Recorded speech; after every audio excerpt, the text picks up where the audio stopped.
The world is shifting rapidly, and Canada is evolving alongside it.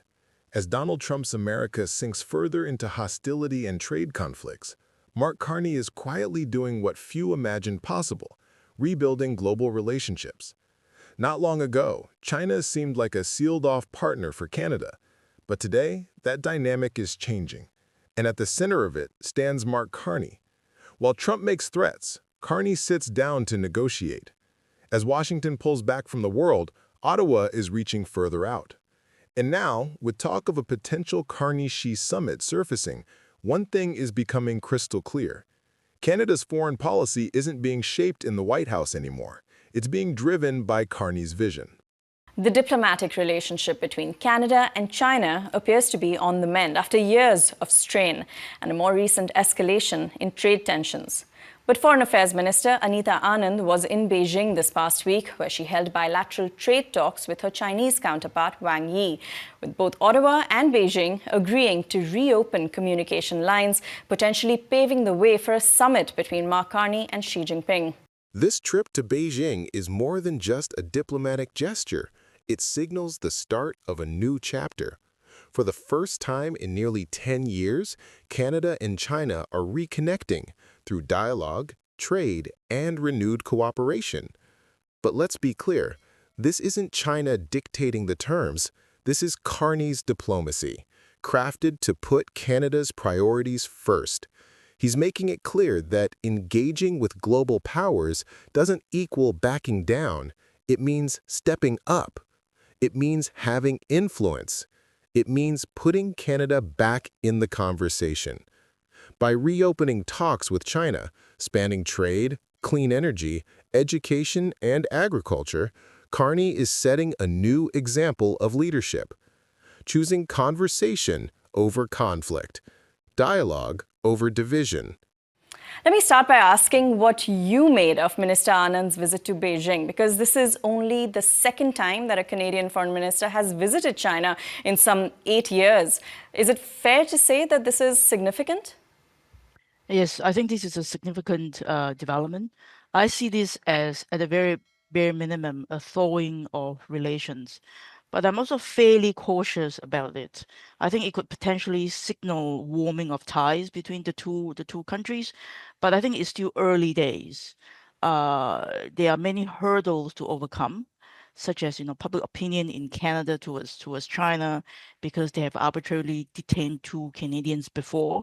They have also recently imposed another round of trade coercion on our canola oil, pork, and seafood products. And all these things, irk Canadian public and could result in a pushback against further engagement with China. But overall, I think I'm a tad more optimistic than I was a couple of months ago. Now, compare that to what's unfolding just across the border. Under Donald Trump, America is retreating into protectionism, slapping tariffs on Chinese EVs, threatening Canada's auto sector, and lashing out at any nation that dares to assert its independence. Carney, meanwhile, is charting a different course. He's building partnerships, not walls. He's trading with purpose, not out of fear. Where Trump uses pressure and threats, Carney relies on innovation and strategy. And when the U.S. tries to drag Canada into its economic battles, Carney doesn't respond with outrage. He responds with leverage. He's sending a message. Canada isn't America's sidekick. It's the U.S.'s biggest investor, its most reliable ally, and now its most self-reliant neighbor. Just weeks ago, China made an offer that turned heads around the world. We'll lift tariffs on Canadian canola if Canada scraps its 100% tariff on Chinese EVs. This is where Carney's strategic instincts kicked in. He didn't leap at the deal, but he didn't shut it down either. Instead, he kept every option in play, using the offer itself as a tool of negotiation. Because here's the reality. If Trump keeps targeting Canadian industries, Carney has a plan B, a new partnership that could position Canada as a rising EV powerhouse, one built on Canadian workers and Canadian resources. But tariffs really are at the center of a lot of the recent tension. Canada has imposed tariffs on Chinese EVs as well as on steel and aluminum. And in turn, China has imposed tariffs on a number of our agricultural exports, including canola. Now, on Friday, we saw the federal government ease some of those steel and aluminum tariffs, but the 100% tariffs on EVs seem to be the main sticking point as far as China is concerned. Do you expect any movement on that front? I think the context of Canadian tariffs on Chinese electric vehicles or EVs is significant. Canada started imposing that sometime last year after during the Biden administration. So Biden's team imposed tariffs, 100% tariffs on Chinese EVs, and Canada decided to follow suit. So that was the context. But now then we have re-election of President Trump. I think U.S.-Canada relations is now in a different phase compared to when Biden was in power.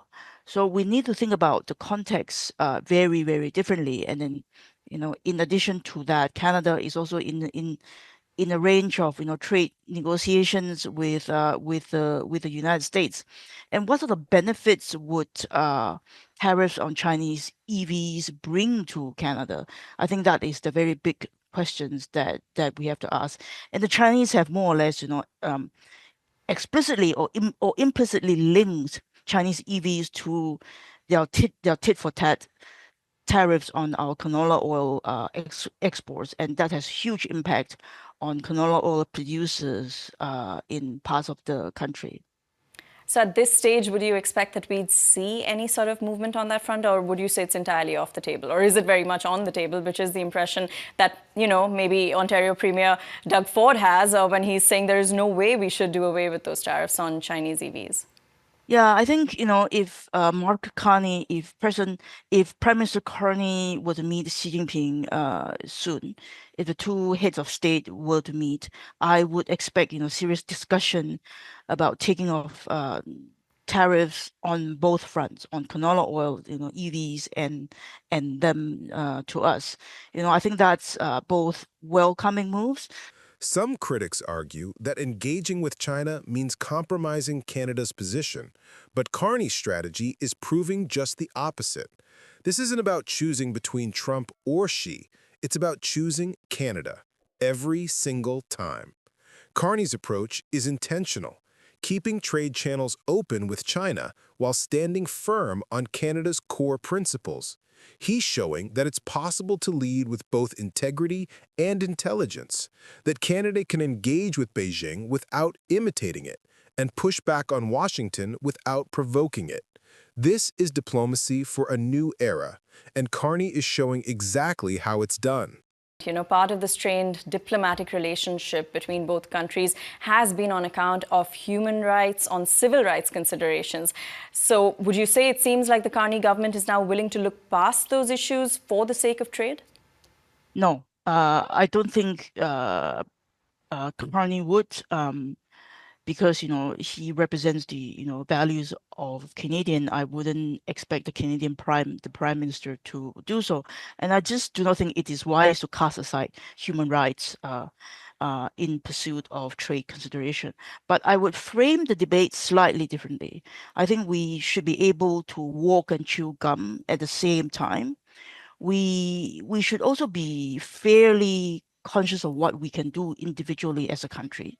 If we want to pursue human rights agenda, we should do it with a bunch of other countries that share similar values and be able to collectively press and put pressure on China to improve its human rights record. While Trump's America stays stuck in a cycle of tariffs and outbursts, Carney is quietly building something far more enduring, a global network of partnerships stretching across Europe, Asia, and now, possibly, a re-engaged China. This is the hallmark of a leader who thinks not in headlines, but in decades. And if the upcoming Carney-Xi meeting takes place, it'll send a clear signal. Canada is no longer sitting on the sidelines. It's helping shape what comes next. Carney is proving that real power isn't about who speaks the loudest, it's about who sees the farthest. Canada is done waiting for cues from Washington. Under Carney, it's charting its own course, boldly, wisely, and without apology. A new chapter is unfolding, one where Canada doesn't just respond to the world's power moves, it helps define them. And as Carney carefully navigates the space between East and West, one thing is becoming undeniable. The map of global diplomacy is shifting, and Canada is now right at the center. Subscribe to Canada Newsline for more stories where power, politics, and leadership truly matter.